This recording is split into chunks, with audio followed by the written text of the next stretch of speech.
It is true of many important contemporary thinkers that they are controversial.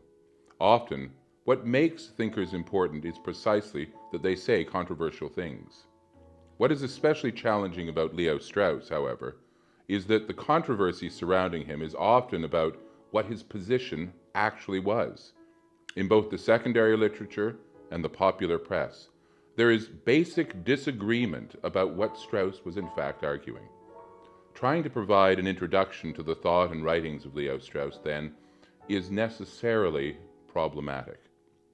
And this is not an accident. The fact that commentators do not agree about what Strauss himself argued is itself a clue to what is most important in Leo Strauss. The most basic awareness a philosopher must have, according to Strauss, is the recognition of what he calls the fundamental or permanent problems.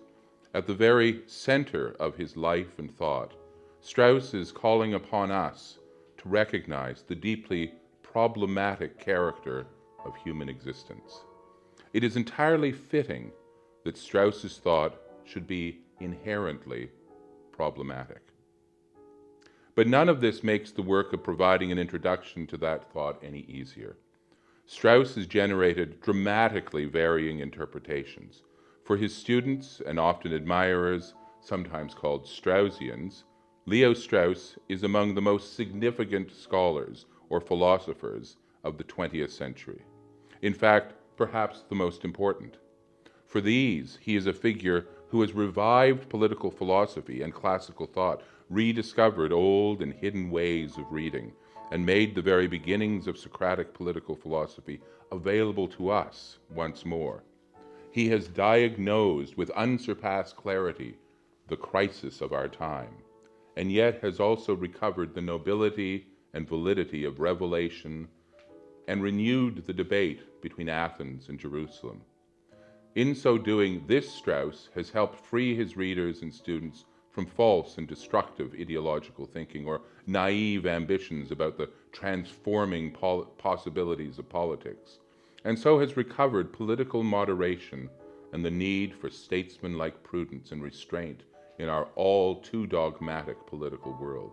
This Leo Strauss is a wise and sober friend to liberal democracy, and especially to American liberal democracy. On the other side, Strauss has been greeted by his critics, of whom there are many, as the very opposite of that in almost every respect, often in strangely contrasting ways. On the one hand, he has been portrayed as essentially an intellectual fraud, lacking in basic scholarship, or pursuing a scholarship that is perverse beyond the idiosyncratic, more a cult leader than a diligent scholar. Whatever claims he may have to philosophical insight are, from this perspective, entirely overblown. Where he is not derivative, he is delusional.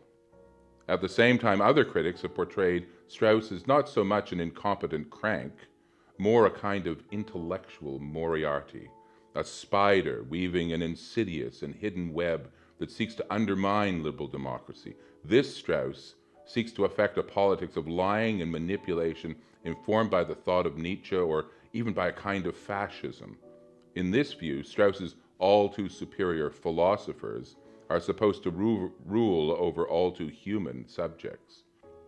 For critics in this camp, the role of Strauss's students in the American right, and above all the neoconservatives who came to power in the White House of George W. Bush, reveals the inner truth of what Strauss has really been about behind the veil of traditional conservatism. For these critics, he is a false friend to liberal democracy, and his influence has been a disaster for American and global political life.